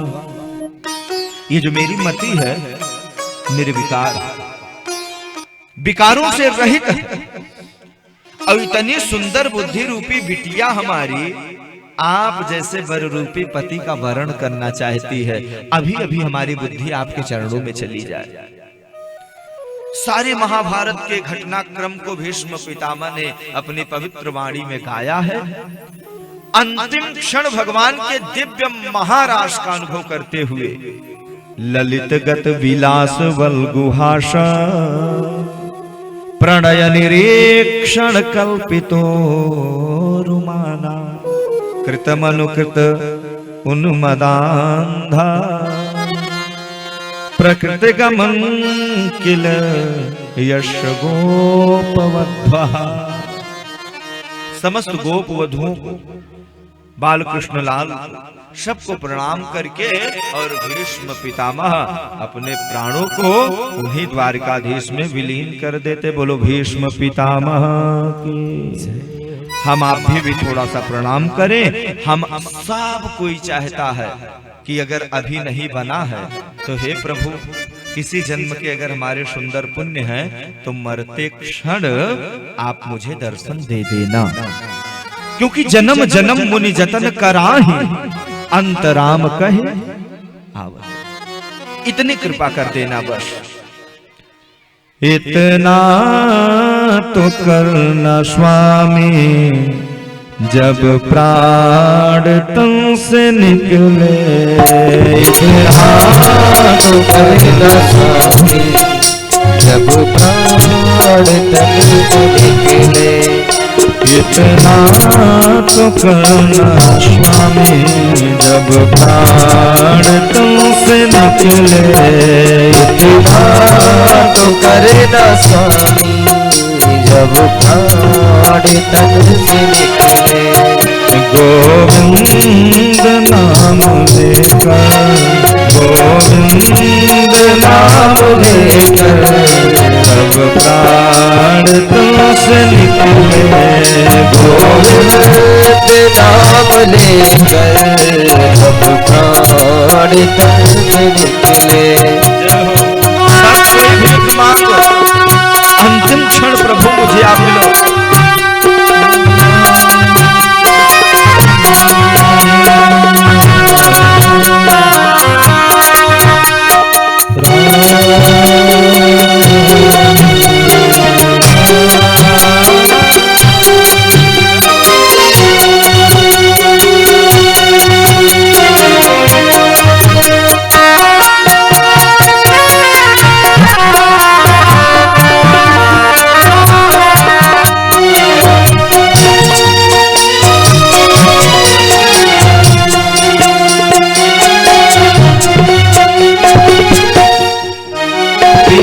पीतांबरी कसी हो, मुखड़े पे कुछ हंसी हो।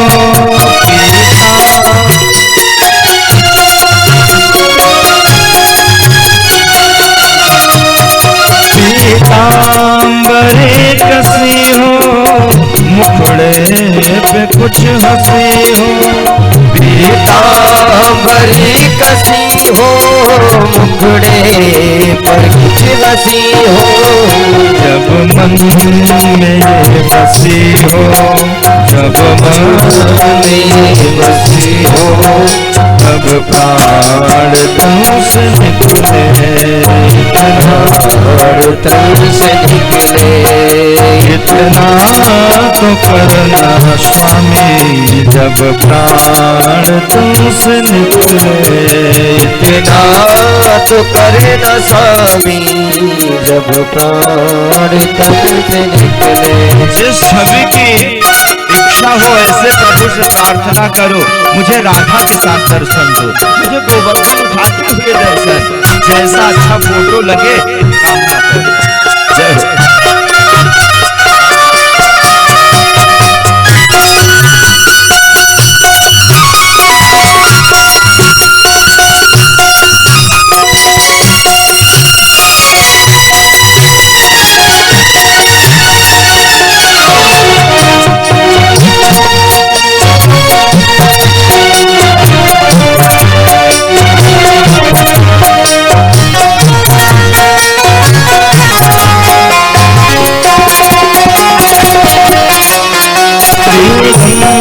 गंगा जी का तट हो, वृंदावन बट हो।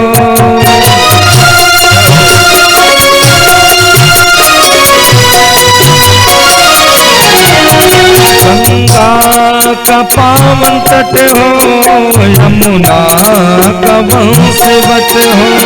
श्री गंगा जी का तट हो, यमुना जी का वंश बट हो। मेरा सावरा निकट हो, मेरा सावरा निकट हो, जब प्राण तन से निकले। मेरा सावरा निकट हो, जब प्राण तन से निकले। इतना तो करना स्वामी, जब प्राण तुमसे निकले।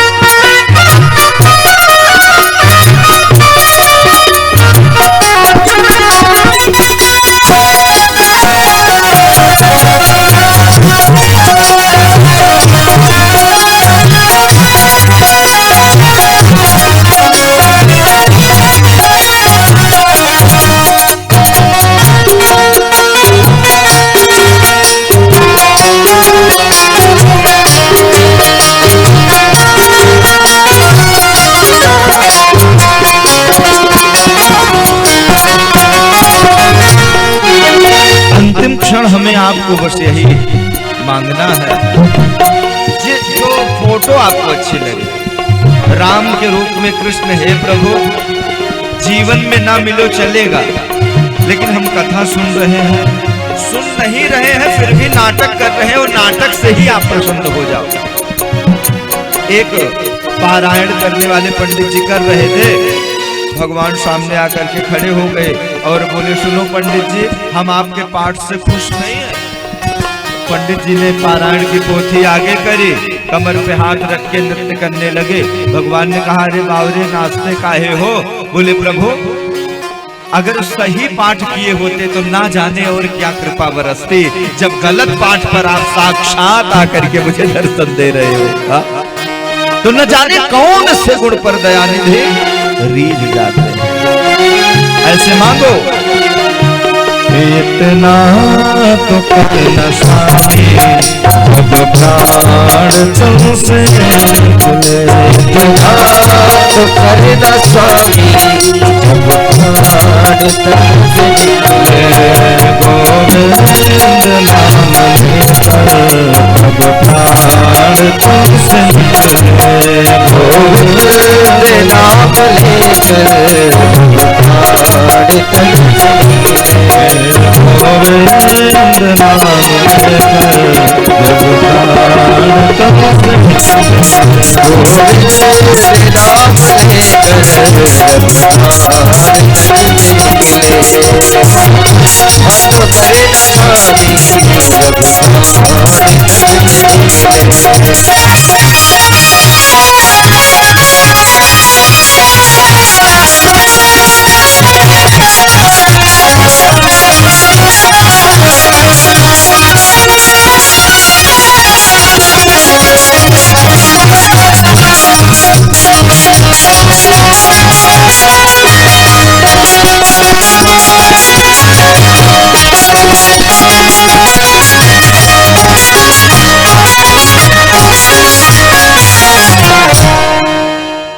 बोलो भक्तवत्सल भगवान की जय। आज द्वारिकाधीश द्वारिका गए हैं, सबको आश्वासन दे करके माता कुंती ने, भगवान ने प्रेरित किया, सब लोग कुछ मांगो, दुनिया से भला हम क्या मांगे, दुनिया तो खुद ही भिखारन है, मांगो इस मुरली वाले से, और जहां होता कभी इनकार नहीं। आजकल आनंद भैया, दान भी लोग बोलते हैं कि हम दिखा के नहीं देंगे, गुप्त दान देंगे। एक जगह मैं सुन रहा था कि कोई बड़े ठेकेदार थे, तो उन्होंने 1 लाख का चेक दे दिया मंच पर, और नाम बुलाया गया कि गुप्त दान है, इसी में कहीं वो बैठे हैं, गुप्त दान कर रहे हैं, 1 लाख का चेक दे रहे हैं। चलो, वो चेक बैंक में लगाया गया, साइन थी ही नहीं, फोन किया गया, भैया कहाँ हो? मंच से तो गौरवा दिए, बोले, अरे महाराज हमने गुप्त दान दिया था, नाम लिख के थोड़ी दिया था। हाँ, सबने मांगा, कौन क्या मांगा, थोड़ा आवाज गति से सुन। कुंती ने, सबको मालूम है, मांगा तो एक ही वरदान मांगा, हे द्वारिकाधीश, देना है तो केवल केवल मुझे दुख दे दो, मुझे दुख भी प्यारे हैं, मुझे सुख भी प्यारे हैं, छोड़ू मैं किसे भगवान, दोनों ही तुम्हारे हैं। सुख सब कोई चाहता है, दुख के लिए कभी कोई अनुष्ठान कराए हो, कथा सुने हो कि दुख आवे? नहीं सुने ना, तो ये दुख आता कहां से है? सुख दुख दोनों जीवन की गाड़ी को चलाते हैं, सुख आएगा दुख आएगा, आवागमन लगा रहेगा, घबराओ नहीं। कथा सुनते हुए, काम करते हुए, सबसे मेल रखते हुए, सबको प्रसन्न करते हुए, धीरे धीरे जीवन की एक एक वर्ष, एक एक दिन, एक एक क्षण की यात्रा को आप तय कर रहे हैं। कुंती मैया ने कहा मुझे दुख दे दो, भगवान ने एक बार तो मना कर दिया, लेकिन कुंती मैया ने समझाया कि दुख क्या है, सुख क्या है। कुंती मैया कह रहे हैं, विपदो नैव विपदा, संपदो नैव संपदा, विपति विस्मरणं विष्णु, संपत्ति नारायण स्मृति। द्वारिकाधीश हम विपत्ति को विपत्ति नहीं समझते, संपत्ति को संपत्ति नहीं समझते।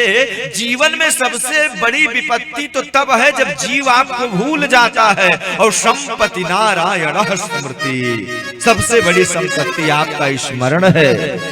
कबीरदास जी कहते हैं कि सुख के माथे सिल पर ही जो हरि हृदय से जा,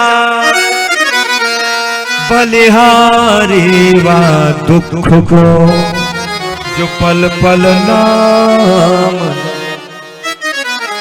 क्योंकि दुख में सुमिरन सब कर और सुख में करे न को।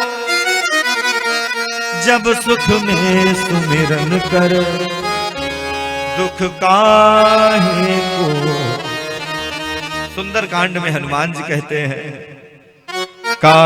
हनुमंत विपत्ति प्रभु सोई, विपत्ति प्रभु सोई, विपत्ति प्रभु सोई,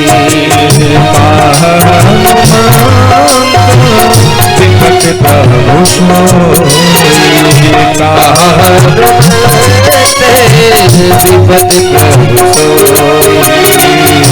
जब तब सुमेरा भजन होई, जब तब सुमिरन भजन होई। हे हरि, जब मेरे जीवन में दुख था तब आप थे। आज हम सब युद्ध जीत गए, आपकी कृपा से तो आप हमें छोड़ करके जा रहे हैं। अर्जुन ने कहा मैं शिष्य, आप गुरु। युधिष्ठिर जी ने कहा धर्म के पथ पर हम चलें। भीम जी ने कहा हर पल आपकी याद करते रहे, हर पल तुम्हारी याद आती रहे।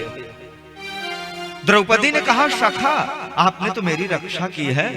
भरी सभा जब द्रुपद दुलारी, कृष्ण द्वारिकाधीश पुकारी। बढ़ गयो चीर अपार लेकर नाम तेरा, सब हो जाए भव से पार प्रभु लेकर नाम तेरा। ये संबंध जब जब बुलावे आप आ जाना, विसारना नहीं। भगवान कृष्ण की बहन सुभद्रा ने वरदान मांगा, बहुत गजब का वरदान। इसको सुन लीजिए। वह परीक्षित का जन्म हो गया और आगे बोले मेरे को वरदान देना है तो मेरा मन आपके चरणों में लगे। बोले बहन अभी नई उम्र है। हाँ, नई उम्र में कौन चाहता है पूजा जब तब करना। बोले ये उम्र है पूजा करने की पंडित जी, अभी सब जगह घूम लो बुढ़ापा पर। बुढ़ापा क्या स्थिति होती है ठाकुर साहब जानते हो? कमर में दर्द, घुटने में दर्द, आंखों से कम दिखना, कान से सुनाइए नहीं पड़ना, दांत है ही नहीं राम कहोगे आम आम निकलेगा और बच्चे ला करके आम पूरा खड़ा ही खड़ा खिलाएंगे।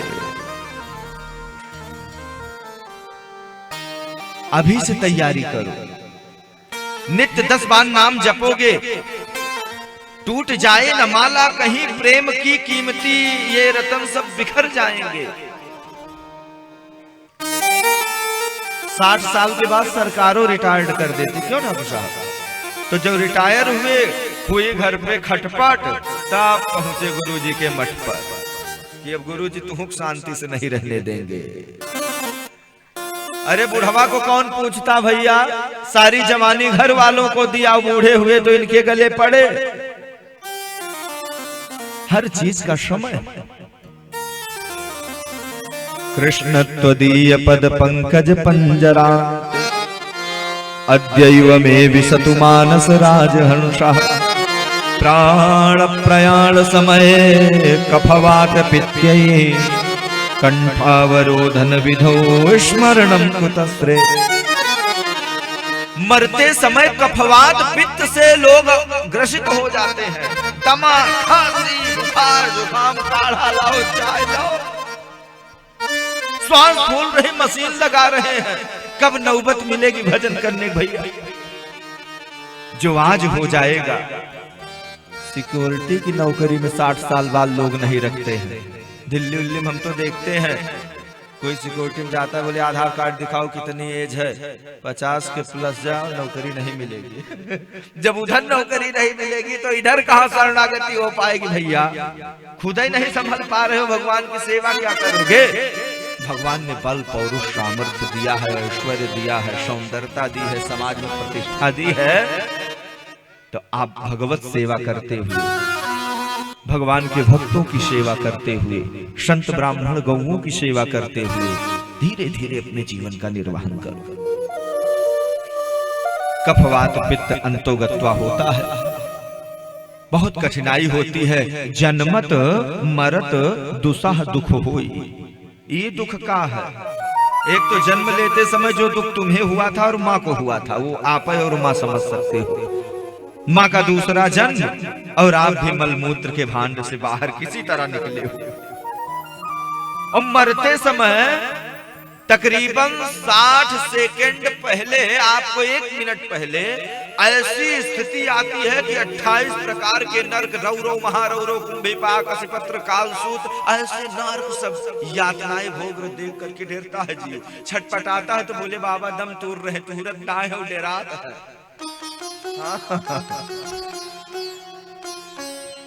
और जाना सबको है, मेरी न मानो यमराज तो मनाएंगे और तुम्हार कर्म दंड मार मार भुगताएंगे। हुआ दादा बाबा से सिफारिश न करिए कि विधायक जी से फोन करवा दे, हुआ पैरवी नहीं चलती है। भगवान कहते हैं 2 चीजों को जीवन में याद रखो। तुलसी इस संसार में 2 बातन को मान, नारायण एक मौत है, दूजे श्री भगवान। अरे भगवान को भूल जाओ, लेकिन अपनी मृत्यु को 24 घंटा याद रखो कि आएगी, ना जाने कब आएगी, अभी आ जाएगी। जब जब मृत्यु का याद आएगा, भगवान स्वयं याद आने लग जाएंगे। मरना है उसको तो एकदम डायरी पर ऊपर रखो कि कभी भी यहां से पलायन करना है, बहिष्कृत कर दिए जाओ, निकाल दिए जाओ। ये सब वरदान मांग करके स्वर्गारोहण की ओर गए। राजा परीक्षित का जन्म हुआ, और राजा परीक्षित थोड़ा जब बड़े हुए तो 5 पांडवों ने अपने नाती को ये कहा कि बेटा ऐसा है, हम लोग स्वर्ग जा रहे हैं, पूरा राजपाट ये मर्यादा जो है हम आपको देके जा, लेकिन एक ध्यान रखना,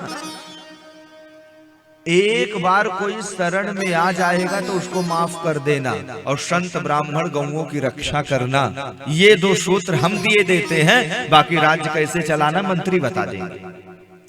परीक्षित धीरे धीरे थोड़ा बड़े क्या हुए, आज भ्रमण करने के लिए निकले, रास्ता भटक गए, और जब भटक गए तो वहां पर देखा कि एक बछड़ा का एक पैर एक आदमी उसे काट रहा है। जाकर के राजा परीक्षित ने वार्ता करनी चाहिए, धनुष निकाल के बाण संधान किया, फरसा रख करके शरण में गिर गया। त्राहि माम शरणागत। पूर्वजों की बात याद आई, बाबाओं ने कहा था कि शरणागति को छोड़ देना चाहिए, एक बार माफ करो, जाओ माफ कर दिया, यहां से निकलो। कहां जाए राजा, संपूर्ण पृथ्वी पर आपका राज, जहां जाता हूं राजा परीक्षित दिख रहे हैं, क्या करें, कुछ स्थान दे दो। राजा परीक्षित जी ने कहा कोई गुण हो तब तो स्थान दे दे, तुम कौन हो, बोले कलयुग। राजा परीक्षित बहुत कुपित हो गए। इसमें कई कथाएं, कई शाखाएं हैं। राजा परीक्षित सुखदेव जी से पूर्व एक बार कथा, ये पद्म पुराण कह रहा है कि ये कथा का वाचन उद्धव जी व्रज में कर रहे थे, और उस समय राजा परीक्षित सुन रहे थे तो कुछ हस्तिनापुर से सैनिक गए और राजा से बोले, राजन तद दिनारायात कलिदायात सर्व साधन बाधका, तू वही कलयुग है, मुझे कथा नहीं सुनने दिया। लेकिन उद्धव जी ने आशीर्वाद दिया था, नंद नंदन रूपस्तु श्री सुको भगवान ऋषि श्रीमद् भागवतम तुभ्यं श्रावे चित्त संशयम। परीक्षित तुम संशय मत करो, नंद नंदन यशोदानंदन सुखदेव के रूप में आकर के तुम्हें एक दिन नहीं 7 दिन रात्रि दिवस पर्यंत ऐसा योग तुम्हारे जीवन में आएगा जो कथा निश्रित करेंगे और आप पान करेंगे। आज वो घड़ी आ रही है। राजा परीक्षित ने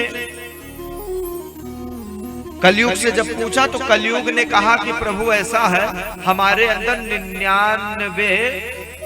99% सगरो दुर्गुण है, एक सद्गुण है, लेश मात्र। क्या है बताओ? कोई अच्छाई हो तो कुछ जगह हम आपको नियुक्त कर दें कि आबादी में रहना है कि ग्राम समाज में रहना है। बोले प्रभु बस इतना गुण हमारे में है कि यत् फलम नास्ति तपसा ना योगेन समाधिना तत्फलम लभते सम्यक् कलौ केशव कीर्तना। जो तपस्या करने से, यज्ञ यज्ञादि करने से फल मिलता था, वो फल आज केवल एक बार नाम गा लेने से मिल जाएगा। मेरे युग में राजा परीक्षित को यह गुण इतना अच्छा लगा कि 4 स्थान भेंट कर दिए, उपहार कर दिए। द्यूतम पानम स्त्रियः शूना, जहां जुआ होता हो कलयुग तुम वहां रहोगे। जहां शराब पी जाती हो, मदिरालय हो, तुम वहां तुम्हारा साम्राज्य होगा। जहां वैश्यावृत्ति होती हो तुम वहां भी रहोगे। और जहां पर निरपराध जीवों को, जैसे कशाप बाड़ा आदि ये सब, तो बस यही समझ लो जहां जीवों की हत्या वहां कलयुग का वास। कलयुग ने सोचा राजा पर अपना आधिपत्य होगा नहीं तो यहां रहने का मतलब नहीं। उदास होकर, मलिन होकर राजा कोई ठीक जगह दे दो। ना जाने क्या भगवान ने बुद्धि फेरी राजा की। उन्होंने कहा जाओ तुम्हारा सोने में वास हो जाए। तत्क्षण कली ने सूक्ष्म रूप धारण करके मुकुट से होकर के मस्तिष्क पर उतर आया। लोग कहते हैं ना कि दूसरे धरी दिया है। अब राजा परीक्षित के सर पे चढ़ गया कलयुग और शमीक ऋषि के आश्रम में गए, जल मांगा। शमीक ऋषि जी तपस्यारत थे, जगे नहीं। राजा परीक्षित ने कहा ये ऋषि समझ रहा राजा आएगा, पानी मांगेगा, इससे अच्छा नाटक करो ना समाधि में जाने का। पानी कौन पिलावे? राजा ने ऐसे बाण से मरे सांप को जो है टांग दिया गले में। कुछ बच्चे जाकर के शमीक ऋषि के पुत्र तेजस्वी श्रृंगी ऋषि से बता दिए। गंगा जी में स्नान कर रहे थे, बालक खेल रहे थे कि तुम्हारे पिताजी के गले में जो है राजा परीक्षित आए हस्तिनापुर से, मरा हुआ सर्प डाल दिया, माला नहीं पहनाया। बच्चा भी उद्वेग में आया और श्रृंगी ने जल उठा करके श्राप दे दिया। इत लंघित मर्यादाह तक्षकाह सप्तमे हनि। जाओ राजन परीक्षित, तुमने मेरे सीधे साधे पिता के गले में फूल की जगह सर्प डाला है। मैं श्राप देता हूं आज के 7वें दिन छोटा सांप पहनाए हो ना, तक्षक सर्प के डसे जाने से तुम्हारी अकाल मृत्यु हो जाएगी। जाओ। आकर के पिताजी के गले का सर्प उतारा, रोने लगे। पिताजी ने कहा बेटा क्यों ऐसा रोते हो? बोले पिताजी राजा परीक्षित ने आपका अपमान किया। बोले बेटा हम महात्मा हैं, कोई माला पहनाता है, किसी के दरवाजे से निकलते हैं तो खिड़की से कहता वो हो भेष बनाए आ गए भिक्षा लेने, तो क्या हमें किसी से लड़ना है? सर्वजन सुखाय की भावना से निकलो, कीर्तन करो। तृणादपि सुनी चेना तरोरपि सहिष्णुना, अमानिना मान देना कीर्तनीय सदा हरि। अपने को तिनके से सोता संत को समझना चाहिए। परोपकारी वृक्षों की भांति बनो। क्या कौन कह रहा है, कौन स्तुति कर रहा, कौन गाल, मतलब ना रखो। कीर्तनीय सदा हरि, सदा सर्वदा कीर्तन करो बेटा। अरे पिताजी हमने तो श्राप दे दिया राजन को। क्या श्राप दिया है बेटा? बोले 7वें दिन तक्षक सर्प डसे जाने से मृत्यु राजा परीक्षित की। शमीक ऋषि रोने लग गए, बेटा तुमने ये क्या कर डाला? राजा परीक्षित के बाद में जितने भी राजा होंगे, नेता होंगे, केवल प्रजा का रक्त पान करेंगे बस। जाकर के राजा परीक्षित से कहे तो अपने मृत्यु से बचने के लिए 7 दिन का समय। हमारे आपको भी मृत्यु का श्राप लगा है। 7वें दिन मृत्यु होगी, किसी की रविवार में होगी, किसी की मंगलवार को होगी, किसी की शनिवार को होगी। यही 7 दिन में सब मरने वाले हैं। राजा परीक्षित को श्राप नहीं है। हम लोग जो तनिया रहे हैं इधर श्राप है, ना जाने कब तक शक डसेगा। क्या करें? भागवत का आश्रय ले। राजा परीक्षित ने जब जाना कि 7वें दिन तक्षक सर्प डसेगा, सारे राजपाट के आभूषणों को छोड़ करके ज्येष्ठ पुत्र जन्मेजय को राज्याभिषिक्त कर देते हैं। बेटा तुम राज्य चलाओ, अब मेरा 51 प्राव्रजंत धीरा, अब हमारा वानप्रस्थ का समय हुआ, मैं चल रहा हूँ। कमंडलू लिया, स्लीपर भी छोड़ दिया, खड़ाऊं पहन लिया, तपस्वी के भेष में जैसे राम जी अयोध्या से निकले, ऐसे राजा परीक्षित गंगे गंगे यूं ब्रूया जो जनानां सतैरपि मुच्यते सर्व पापेभ्यो विष्णु लोकम सगच्छते। गंगा द्वार पर गए, गंगा के निकट, और वहां राजा परीक्षित बैठे, हजारों ऋषि आ गए। हजारों ऋषियों ने युक्ति लगाई, दुर्गा सप्तशती का पाठ करो, तो बोले भैया 9वें दिन पूर्णाहुति और राजा 7 ही दिन में मरेगा, हम आप भी 7वें दिन रवि सोम मंगल बुध बृहस्पति शुक्र और शनि क्यों यहाँ पैदा हुए करिए मंगल का, तो बताओ यही 7वें दिन में है हम लोग, और इसी में जाना है, यही भला बुरा जो करना है कर लो, ये टाइम फिर नहीं मिलने वाला है। ठीक है, सारे ऋषियों की बुद्धि फेल मानो, सही सटीक दवा ना दे पाए राजा परीक्षित को। उसी समय क्या देखते हैं कि एक मतवाला हाथी के समान एक बालक केवल कौपीन धारण करके उसी संतों की सभा की ओर अग्रसर हो रहा है। तत्रा भवत भगवान व्यासपुत्रो यदृच्छया गामटमानो नपेक्षा अलक्षलिंगो निज नाम तुष्टो वृतैश्च बालैर अवधूत वेशः। बोलो सुखदेव भगवान के जय हो। राजा परीक्षित के समक्ष आते हैं, राजा परीक्षित पूजन करते हैं। कल हम आप सब लोग जो है सुखदेव जी से प्रश्न और उत्तर ये सब सुनेंगे। आइए थोड़ा सा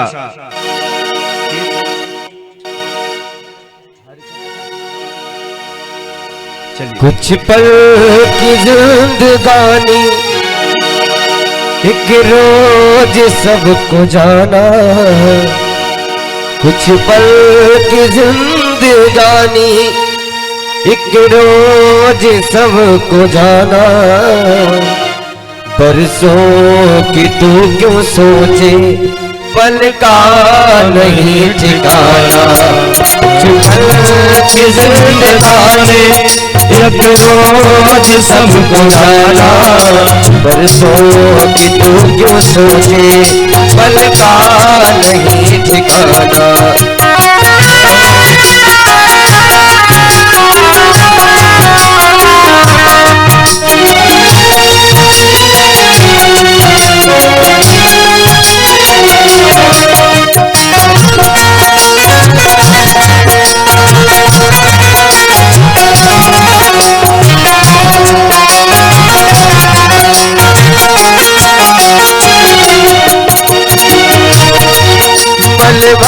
के तूने अपने तन को है जो निखारा, इत्रों की खुशबुओं से महके शरीर सारा,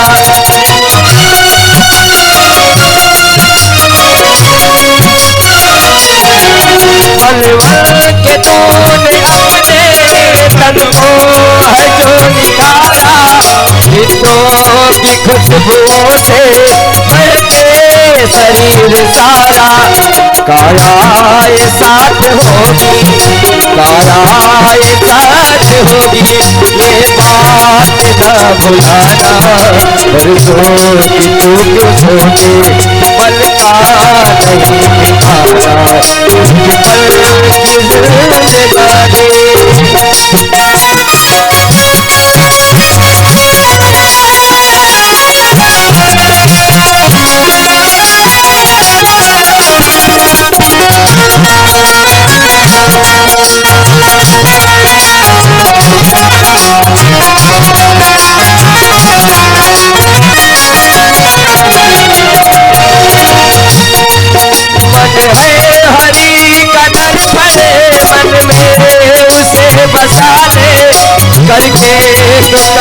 करके कुछ तोड़ धर कमारे,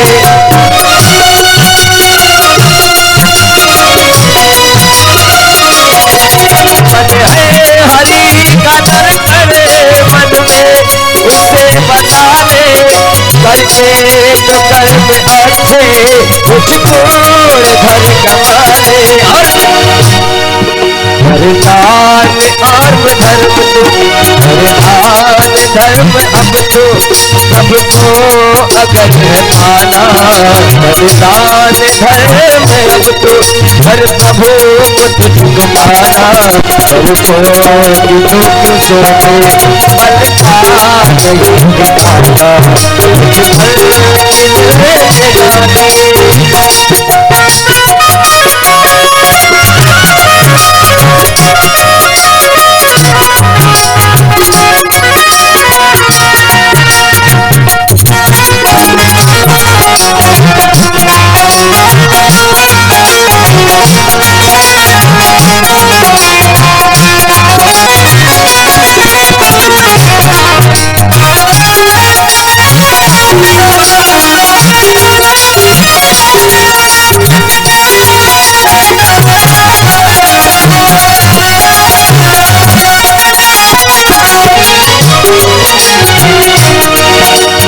अंतिम लाइन में कहता है आए ओ घड़ी जब कोई न साथ होगा कर्मों का तेरे सारे एक एक हिसाब होगा आए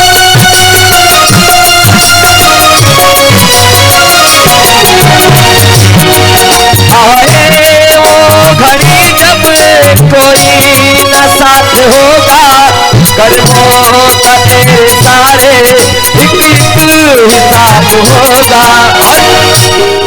ये सोच ले अभी तो सोच ले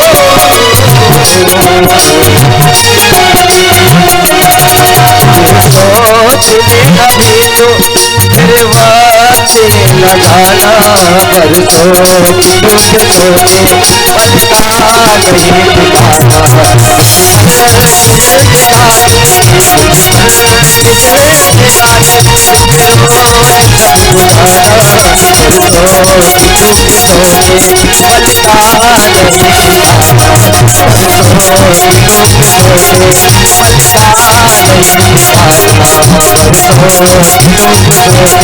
पलका नहीं दिखाना बोलो वृंदावन विहारी लाल की जय हो। कल भगवान का दिव्य जन्मोत्सव चतुर्थे कृष्ण जन्मनि। तो कल यजमान महोदय तो गुब्बारे से सजाएंगे ही सजाएंगे और कल यजमान परिवार को सोठौरे का प्रसाद जो है मेन रहेगा। बाकी आपकी स्वेच्छा जो इच्छा लड्डू बंटवा दो, हलवा बंटवा दो, माँ मुरादे पूरी कर दो, हलवा बांटूंगी। तो मुरादे पूरी हो रही, हमारे यहाँ लाला का प्रादुर्भाव होगा तो हलवे बांट दो, लेकिन सोठौरे का प्रसाद मुख्य रहेगा। आप सभी श्रोता जनमानस से आग्रह रहेगा कि 4 बजे तक आप आ ही जाइए। 5 बजे तक 5:30 बजे आप आते हैं तो 9 तो बज ही जाएगा। वो आप लोग अपने ऊपर रखें कि हमें 8 बजे छूटना है। थोड़ा सा भगवान का नाम संकीर्तन करते हुए फिर आप अपने जगह पर खड़े होंगे। गोविंद नाम का प्याला पिए रे कोई मत वाला, गोविंद नाम का प्याला पिए कोई मत वाला, गोविंद नाम का प्याला पिए कोई मत वाला, मतवाला हज मतवाला, मतवाला हज मतवाला, मतवाला हज मतवाला, मतवाला हज मतवाला। गोविंद नाम का प्याला पिए रे गोविंद नाम का प्याला पिए कोई मतवाला, गोविंद नाम का प्याला पिए कोई मतवाला, गोविंद नाम का प्याला पिए कोई मतवाला। श्री राम जय राम जय जय राम, बोलो श्री राम जय राम जय जय हरि हरि, राम जय राम जय जय राम, बोलो श्री राम जय राम जय जय राम, बोलो श्री राम जय राम जय जय राम, बोलो श्री राम जय राम जय जय राम, बोलो राधे श्याम राधे श्याम राधे श्याम, बोलो राधे श्याम राधे श्याम राधे श्याम, बोलो श्री राम जय राम जय जय राम, श्री राम जय राम जय जय राम, बोलो श्री राम जय राम का प्याला पिए कोई दिलवाला, गोविंद नाम का प्याला पिए कोई दिलवाला, गोविंद नाम का प्याला पिए कोई दिलवाला, गोविंद नाम का प्याला पिए कोई दिलवाला, गोविंद नाम का प्याला पिए कोई दिलवाला, गोविंद नाम का प्याला पिए कोई दिलवाला, गोविंद नाम का प्याला पिए कोई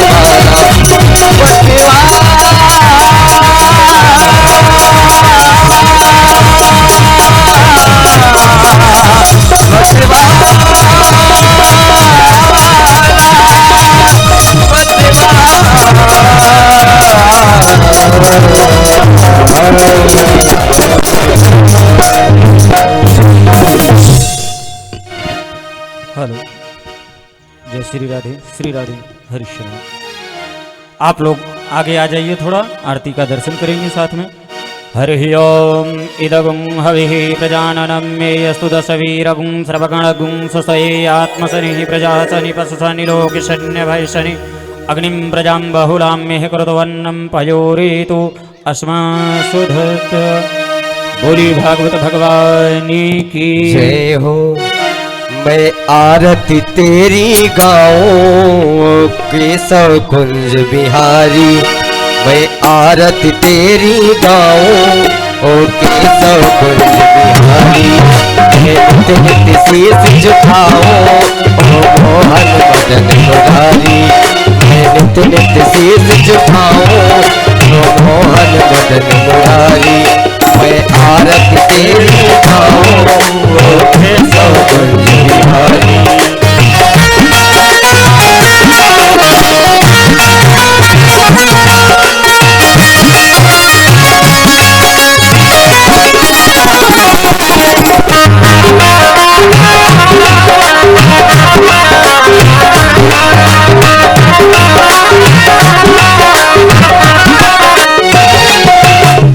तेरी छवि अनोखी ऐसी ना तुझे देखी है, तेरी छवि अनोखी ऐसी ना तुझे देखी, और तुझ सा ना सुंदर कोई ओ मोर मुकुट बिहारी, तुझ सा ना सुंदर कोई ओ मोर मुकुट बिहारी, मैं आरती तेरी गाऊं केशव कुंज बिहारी।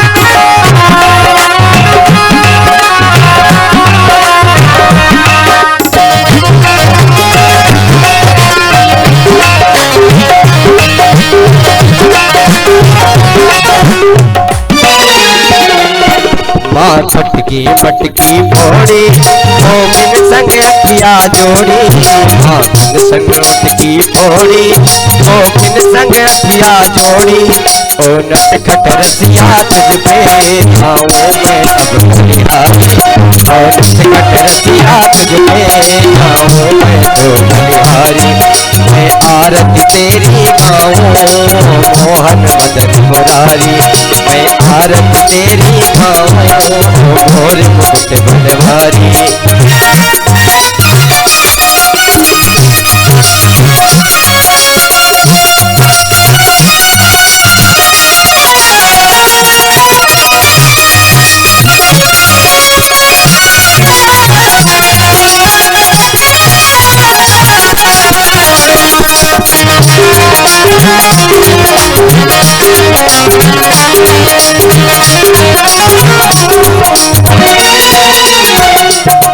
जब जब ती बंसी बजाए सब अपनी सुध खो जाए, जब जब तू बंसी बजाए सब अपनी सुध खो जाए, और तुझ सबसा तुझ सबका तुझ सबसा तेरे प्रेमी और तुझ प्रेम होतारी, मैं आरती तेरी गाऊं मोहन मदन मुरारी, मैं आरती तेरी गाऊं केशव कुंज बिहारी।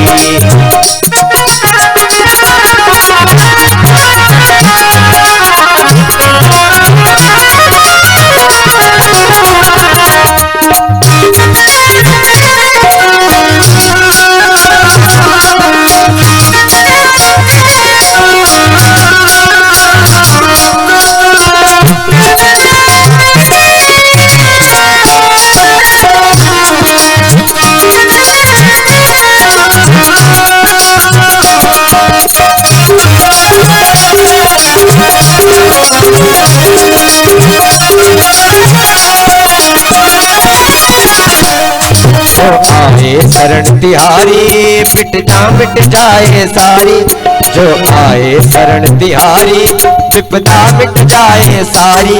हम सब पर कृपा रखना जगत के पालनहारी, हम सब पे कृपा रखना जगत के पालनहारी। मैं आरती तेरी गाऊं मोहन मुरारी, मैं दिल से गीत झुकाऊं मोर मुकुट मनहारी। राधा संग प्रीत लगाई और प्रीत की रेत चलाई, राधा संग प्रीत लगाई और प्रीत की रेत लगाई। राधा रानी के प्रेमी राधे और राधा रानी, राधा रानी के प्रेमी मोर मुकुट मनहारी। आरती तेरी गाऊं बिहारी ओ मोर मुकुट बनवारी, बिहारी ओ मोर मुकुट बनवारी।